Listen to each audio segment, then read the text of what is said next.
O tema do retiro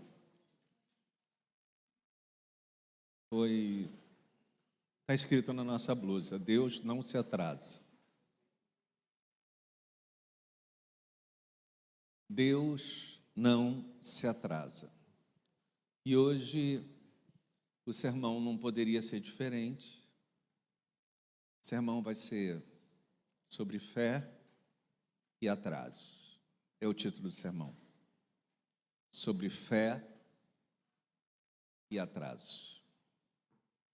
Tudo tem seu tempo debaixo do sol. Sobre fé e atrasos. Tudo tem seu tempo debaixo do sol. Vamos ler João 11, de 14 a 25. João 11, de 14 a 25.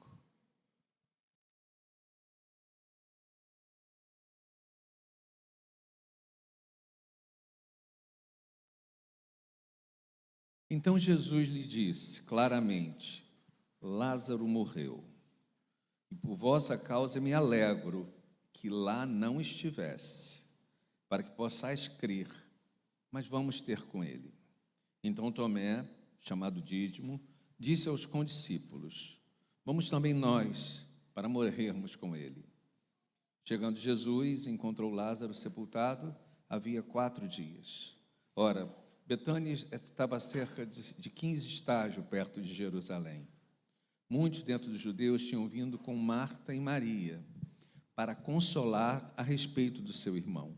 Marta, quando soube que vinha Jesus, saiu ao seu encontro. Maria, porém, ficou sentada na casa. Disse, pois, Marta a Jesus: Senhor, se estivesse aqui, não teria morrido meu irmão. Mas também sei que mesmo agora, que tudo quanto pedires a Deus, Deus te concederá. Declarou Jesus: Teu irmão há de ressurgir. Eu sei, replicou Marta, que ele há de ressurgir na ressurreição, no último dia. Disse Jesus: Eu sou a ressurreição e a vida. Aquele que crê em mim, ainda que esteja morto, viverá. Amém. Para a gente entender, quando os discípulos falam assim, nós vamos morrer com ele, é porque eles sabiam que se eles fossem para lá, Jesus seria morto, seria preso e seria morto. Então, por isso que eles disseram: nós vamos e vamos morrer com ele. E Jesus assim mesmo vai, e quando ele chega lá, Marta se joga aos pés dele. No outro evangelho, essa descrição fala que Marta falou uma frase e que Maria repetiu a mesma frase. Se você estivesse aqui, ele não teria morrido. Elas mandaram avisar ele que ele estava doente, mas ele demorou 2 dias para chegar. Com mais o trajeto, ele chega lá no 4º dia. E Marta fica muito desapontada, Maria fica muito desapontada, e elas dizem para o Senhor: se eu estivesse aqui, isso não teria acontecido. Não sei se vocês já ouviram algumas expressões de fé. Eu tenho fé que esse emprego vai ser seu. Ou então eu tenho fé que esse emprego vai ser meu. Eu tenho fé que ele vai ser curado. Eu tenho fé que esse casamento vai ser restaurado. E na cabeça de alguns que acreditam que existam aquelas irmãs de oração, as pessoas que acreditam nisso, o que faz uma pessoa ir buscar uma irmã de oração, a mesma irmã de oração? Deixa eu lembrar aos adolescentes que estiverem com o celular ligado, que é para desligar o celular, por favor. Quem tiver com som, também desligar o som. O que faz uma pessoa acreditar que vai buscar uma irmã de oração para orar por ele? Que vai, talvez, porque tenha dado resultado. Talvez ela tenha orado e tenha resolvido o problema.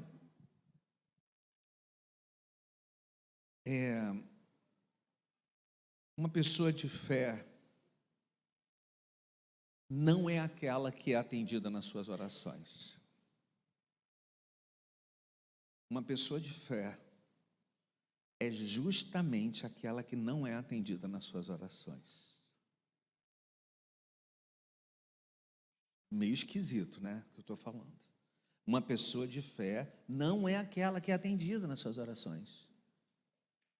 Eu estou dizendo que a fé a gente não conhece, só conhece o coração. A gente não conhece o coração.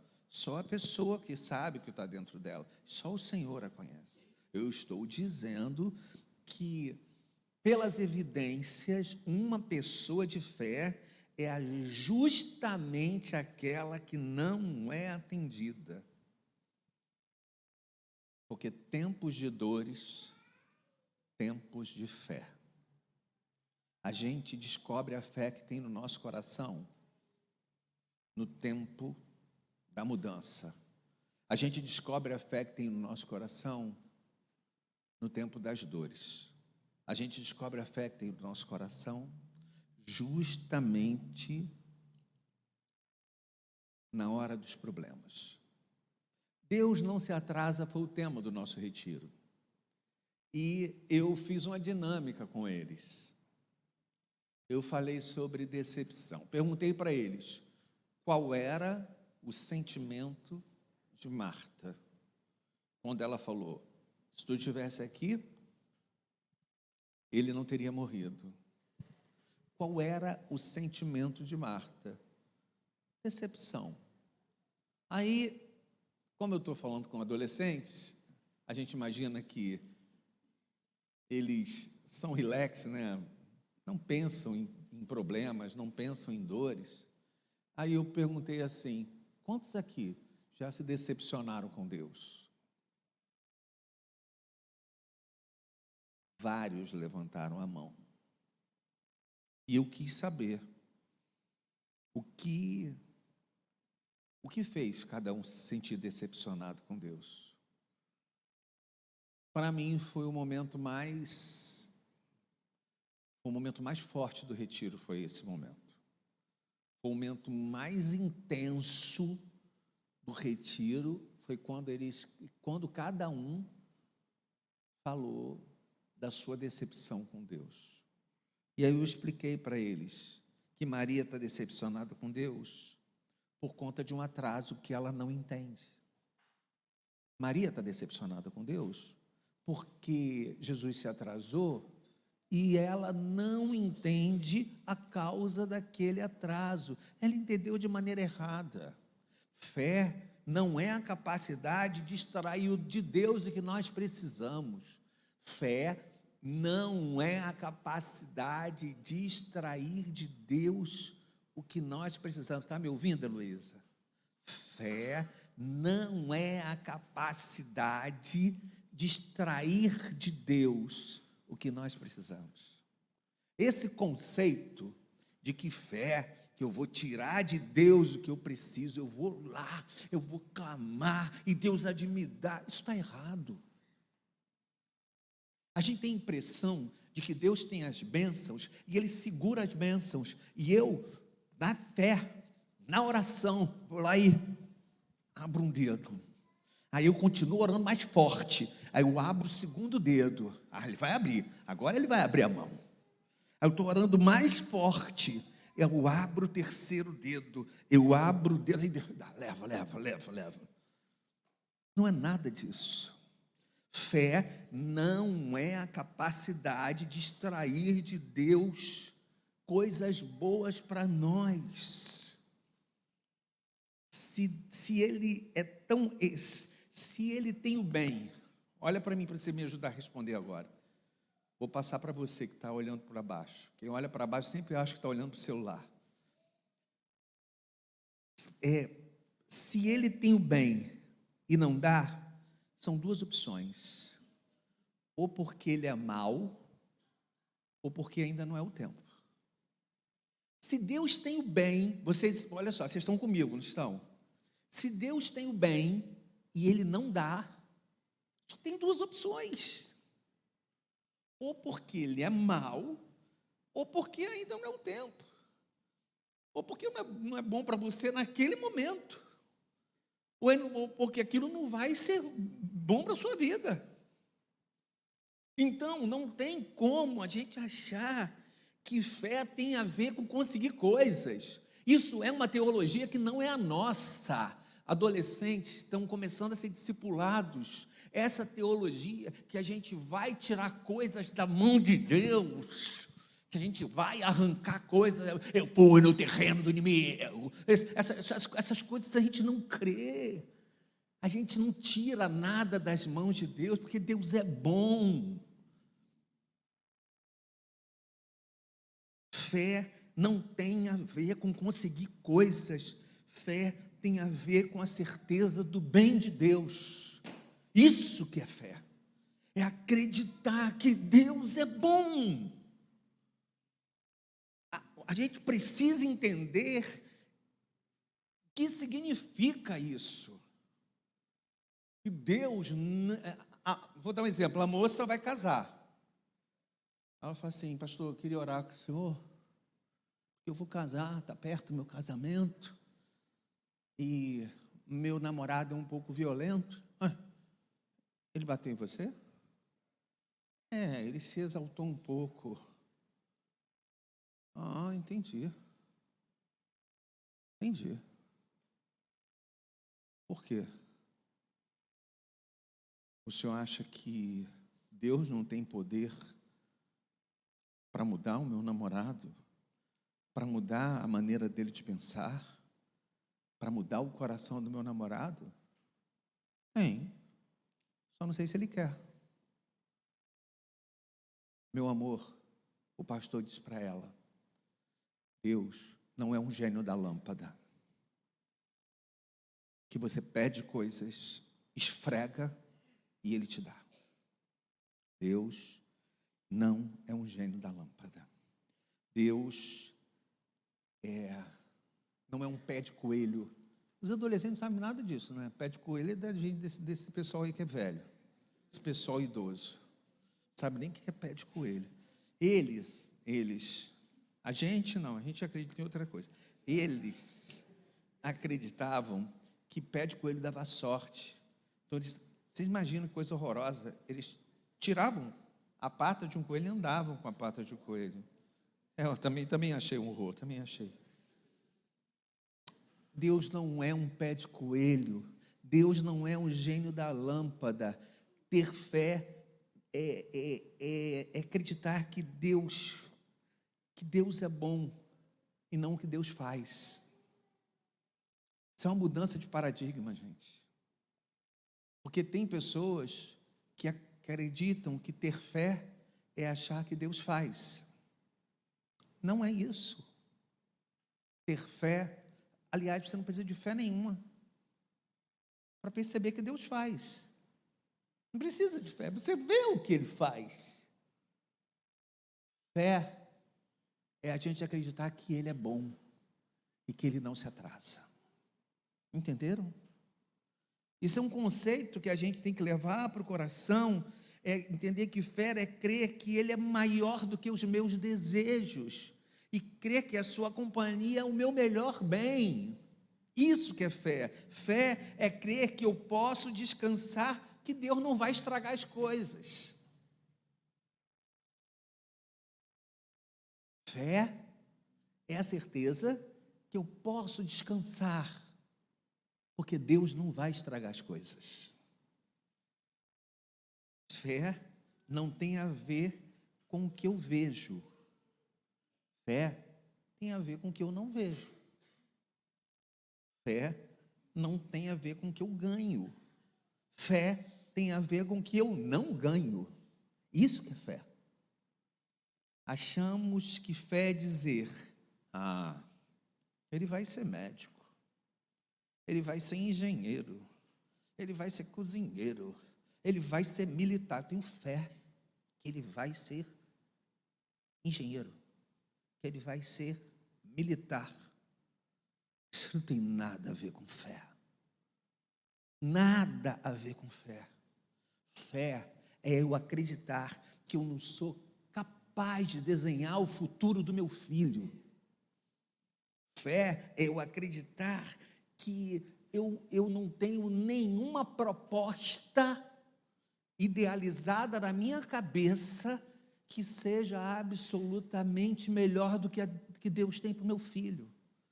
Fé, eu acreditar que meus filhos estão na mão de Deus.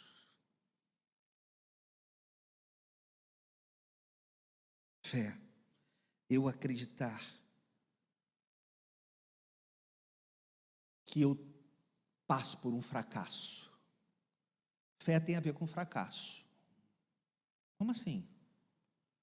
Gente, fé não tem nada a ver com vitória. Isso aí é coisa de neopentecostal. Fé não tem nada a ver com vitória. Eu falo com todo carinho, mas eu preciso doutrinar uma igreja que não é neopentecostal. Fé não tem nada a ver com vitória, fé tem a ver com fracasso. Como assim?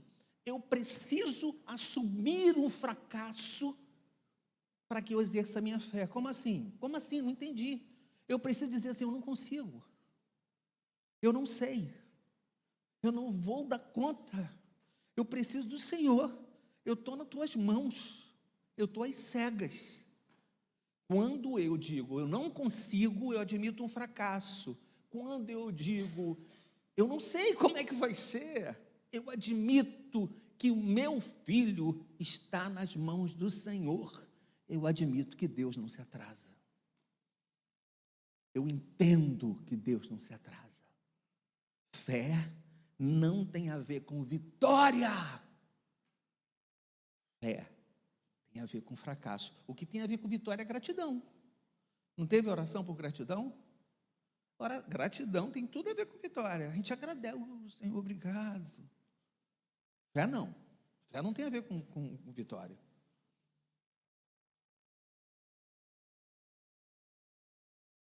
Fé tem a ver com crer que há um propósito para cada coisa e que para cada propósito tem um tempo. Fé, eu acreditar que existe um propósito para cada coisa e para cada propósito tem um tempo. Cada coisa encontra a sua hora certa, porque Deus não se atrasa.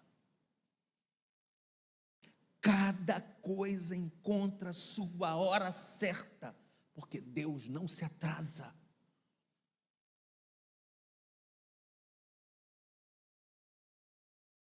Entenderam o que é fé?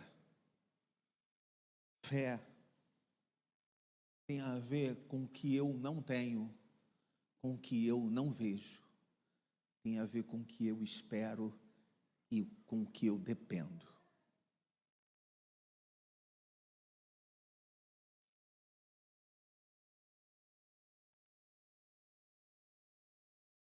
A fé tem a ver com se reconciliar com a mudança. Tempo de mudança, tempo de fé. Esse é um tempo de mudança. Aí, ó, olha para cá. Isso aqui é um tempo de mudança. Eles são tão inconstantes. Eles amam e odeiam no mesmo dia, várias vezes. Não é isso?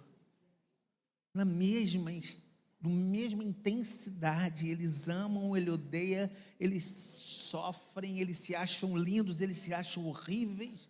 É muito intenso isso neles. Tempo de mudança, tempo de fé.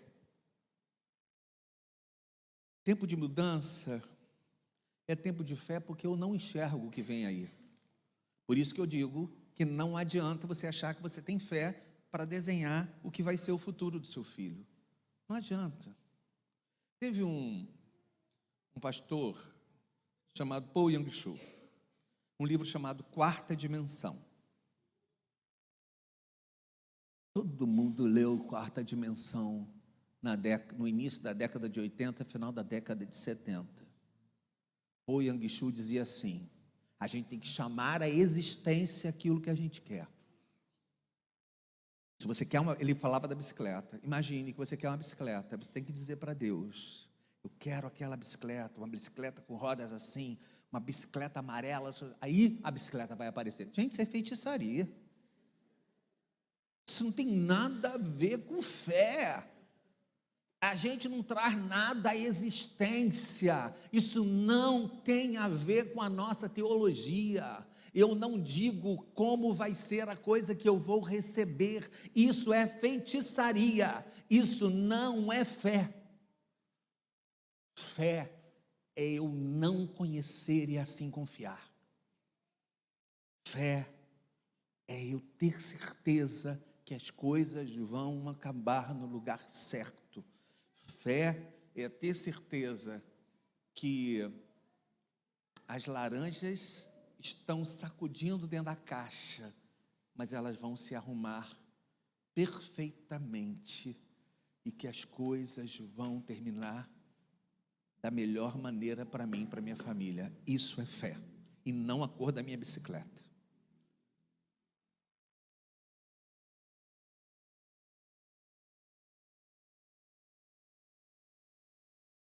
Fé tem a ver com não consigo, não sei. Fé tem a ver com crer que a vida tem ciclos. Eu comecei o título do sermão sobre fé e sobre atrasos. Citei Eclesiastes. Falei sobre o tempo. Há tempo para tudo debaixo do sol. A vida tem seu ciclo. É preciso esperar o ciclo das coisas.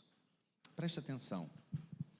Os judeus acreditavam que o espírito ficava em cima do corpo por 3 dias. E por 3 dias o espírito da pessoa ficava flutuando sobre o corpo. Eles criam nisso. A gente chama de Jesus o Deus do 4º dia, porque ele chega no momento onde os judeus paravam de crer que o Espírito realmente ia ir embora. Entenderam? Quando a questão do 4º dia é importante, porque passado o 3º dia, eles entendem que o Espírito não estava mais ali. Jesus chega na hora certa para nos ensinar que tudo na vida tem seus ciclos. É preciso saber respeitar o ciclo das coisas. Ele entendia um conjunto de crenças e ele, tentando desmistificar esse conjunto de crenças, chega no 4º dia depois que Lázaro está morto. A gente não pode antecipar coisas, a gente não pode atrasar coisas. Às vezes, quando a gente atrasa de tirar um fruto do pé, ele apodrece no pé. E eu sempre gosto dessa metáfora. Às vezes a gente chega nos brotinhos das plantas e quer puxar o brotinho da planta para ver se a planta cresce mais rápido. A gente quer puxar o brotinho do chão para ver se ele cresce mais rápido. E o máximo que a gente faz é arrancar o broto, com raiz e tudo. Porque a vida tem seus ciclos. Um exemplo disso, de saber o tempo das coisas, e o cerne desse sermão é Deus não se atrasa. A gente está falando sobre fé e sobre atraso, a gente está falando sobre fé e sobre o tempo, e eu consigo muito bem olhar para a parábola do filho pródigo, entender um conjunto interessante, um exemplo de um pai que ensina para a gente que as coisas têm seu tempo. Aliás, são um pai e 2 filhos ensinando para a gente que as coisas têm seu tempo. O filho diz para ele: eu vou embora, me dá o que é meu, eu quero ir embora. A impressão que a gente tem como pais, que a gente tem que correr para a porta, abrir as mãos e dizer assim: não, pelo amor de Deus, não vai. Ele fala assim: vai. E o filho vai embora.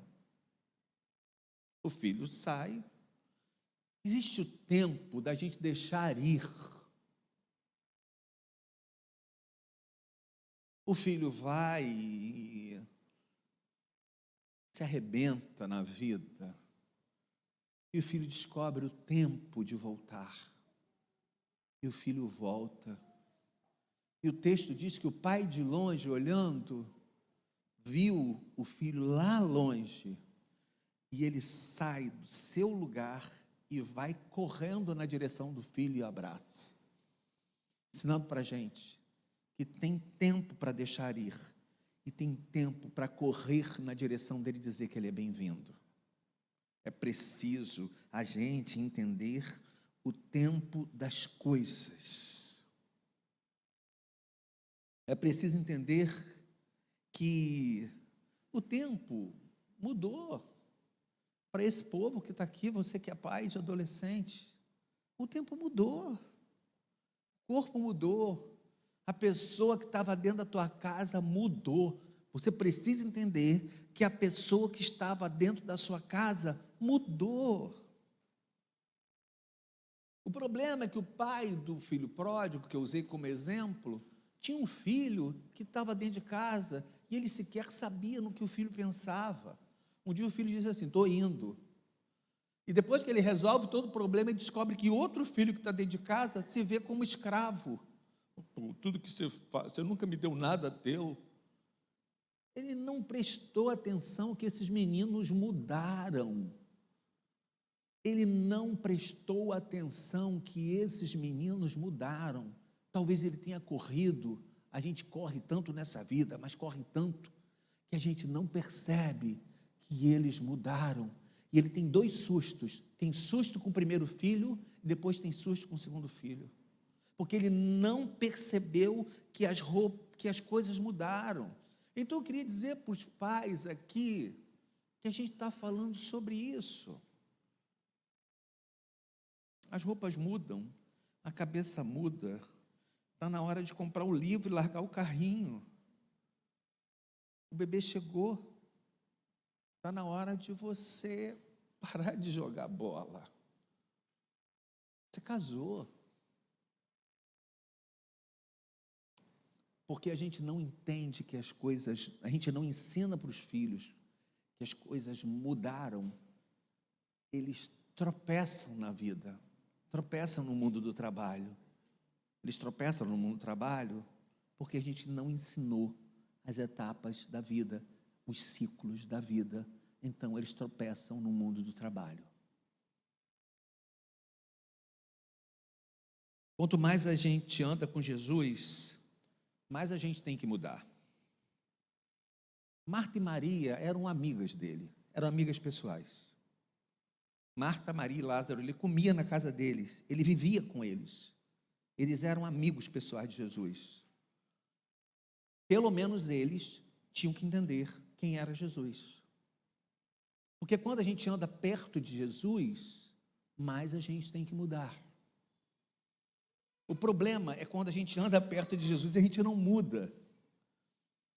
A gente anda perto de Jesus e você é a mesma pessoa de 10 anos atrás. Confusa, difícil, complexa. Você parece que está mais perto de Jesus. Está mais perto de Jesus e está pior. A gente tem que andar com Jesus e as coisas têm que mudar dentro da gente. No mínimo, reconhecer. Talvez Maria tenha perdido alguma parte naquela conversa, naquela amizade. Maria tenha desconhecido Jesus em algum momento. Talvez a gente tenha perdido alguma coisa na história deles. E esse encontro que a gente está tendo aqui, tem adolescentes que nunca saíram de casa. Foi a primeira vez. Esse encontro que a gente está tendo aqui é para entender que talvez você esteja atrasado. Deus não se atrasa, mas talvez você esteja atrasado. Eu quero falar com vocês que estão chegando na igreja agora. Tem várias maneiras de você chegar na igreja. E uma delas é chegar para sentar no auditório. Não é isso que Deus quer de você. Você está atrasado. Você está fora do tempo. Não se atrase, nem para o serviço, nem para o relacionamento. Recado para quem já chegou há muito tempo. Onde você esteve esse tempo todo? É tempo de nos dedicarmos aos novos que chegam. A Gisele veio orar aqui, ela falou assim, não sei se eu vou conseguir orar. Eu estou emocionada. E ela tem falado de gratidão. Os líderes descobriram que tinham que se dedicar a eles. Você tem que descobrir a que você precisa se dedicar na igreja. É tempo de acolhermos, é tempo de perguntarmos como eu cheguei e como eu estou agora. Esse é um tempo de profissão de fé. Esse é um tempo de eu dizer no que eu creio. Com o coração se crê e com a boca se professa. Esse é um tempo de fazermos coisas que fazíamos lá atrás, quando a gente estava apaixonado por Deus. Lá atrás do primeiro amor. O texto diz que tenho, porém, contra ti que abandonaste o primeiro amor. Volta, arrepende-te e volta às primeiras obras. Ele dá o caminho das pedras. O caminho que a gente tem para não se perder em relação ao tempo e não se atrasar em relação à vida é voltar aonde a gente caiu e recomeçar. É voltar aonde a gente caiu e tentar novamente. E voltar a fazer as coisas que a gente fazia no início. Volta às primeiras obras. Não dá para crer que Jesus se atrasou depois que Lázaro saiu da tumba. Não dá para crer, desculpe, não dá para dizer que você tem fé em Jesus depois que Lázaro saiu da tumba. Entenderam? Maria olha para a tumba e Lázaro está saindo da tumba. Ai, graças a Deus, olha aí, isso não é fé. Isso não tem nada a ver com fé. Quando Maria e Marta veem Lázaro saindo da tumba, isso não tem nada a ver com fé. Fé é crer no Senhor enquanto a gente acha que Ele não chegou. Porque depois que Lázaro sai da tumba, não tem nada a ver com fé. Isso é constatação. Para terminar, Deus não se atrasa, Ele faz o que deve. Leva para casa isso. Segunda coisa, Deus faz no tempo que deve. Terceira coisa, Deus não move a história fora do propósito. Se Ele não move a história fora do propósito, é preciso entender que Jesus estava lá para glorificar o Pai e que Lázaro estava lá para glorificar o Pai. Jesus glorificou o Pai com poder e Lázaro glorificou o Pai saindo de dentro daquela tumba. Cada um tinha um propósito, cada um tinha um propósito naquele lugar. Jesus tinha um propósito de estar ali, Lázaro tinha um propósito de estar ali. Era necessário que Lázaro morresse, para que Lázaro acontecesse naquele momento um milagre dos mais poderosos que aconteceu diante dos judeus. Então havia um propósito. Eu quero que você entenda que Deus não se move na direção das suas orações para você se dar bem. Deus se move na direção dos propósitos. Deus não se move na direção do que você ora para você se dar bem, para o seu filho se dar bem. Deus se move a partir do propósito. Meu Deus, eu não sei qual é o propósito. O que eu faço?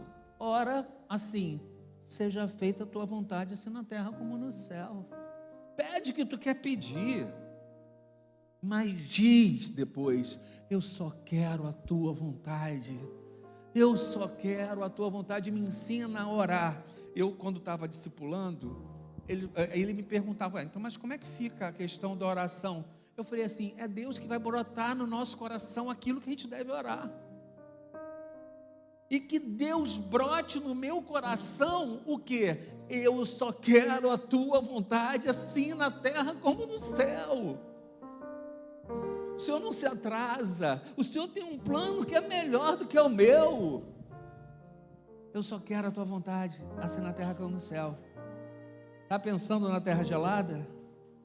Eu só quero a tua vontade, assim na terra como no céu. Eu não quero plano de voo. Eu não quero traçar meu plano de voo. Eu não quero traçar meu plano de voo para os meus filhos. Eu não quero traçar o meu plano de voo para o meu trabalho. Eu quero a tua vontade. Isso não é fé, é plano de voo. Eu quero a tua vontade, assim na terra como no céu. É preciso caminhar enquanto é dia, porque a noite vem e não se pode trabalhar. Deus não se atrasa, mas eu sim. Eu vou repetir, hein, para terminar. Deus não se atrasa, mas eu me atraso. Talvez tenha coisas que tem áreas da vida de vocês que estejam atrasadas, tá? Tenha muita coisa que está fora do lugar. Muita coisa que está fora do lugar. Está na hora de dizer: eu quero a tua vontade, assim na terra como no céu. Cumpra em mim a tua vontade, assim na terra como no céu. Para você que passou esses dias do retiro, e nós falamos tanto em decepção com Deus, quero dizer para você que Deus não se atrasa, porque Ele tem um plano melhor, Ele tem um plano maior. As coisas estão difíceis, Técio. Creia, Técio, Deus tem um plano maior. Deus tem um plano melhor.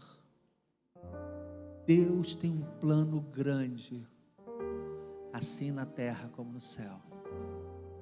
Semana que vem, semana passada, a gente estava aqui e a gente estava falando da Gabi. Silvana trouxe a caixa de remédio da Gabi. Ela foi comprar na Argentina. Aí a Silvana falava assim: Deus, pastor, já foram consumidos 80 mil só de remédio. Quando é que isso vai sair? Quando essa liminar vai sair? A perícia é 15 de maio, mas estou dizendo que você me fez uma pergunta retórica. Você perguntou para mim: quando será que isso vai sair? Eu queria te dizer que Deus não se atrasa. Gabi precisa desse remédio para continuar viva. Eu queria te dizer que Deus não se atrasa. Deus não chega atrasado. A sua maneira é a mais perfeita e o seu plano é o melhor. Providência de Deus diz o quê? Nenhuma folha cai sem a sua vontade. Eu só quero a sua vontade. Repete comigo: eu só quero a sua vontade. Eu só quero a sua vontade. Eu só quero a sua vontade. Repita, por favor: eu só quero a tua vontade, assim na terra como no céu. Vem uma criança na vida da Natália. Eu só quero a tua vontade, assim na terra como no céu.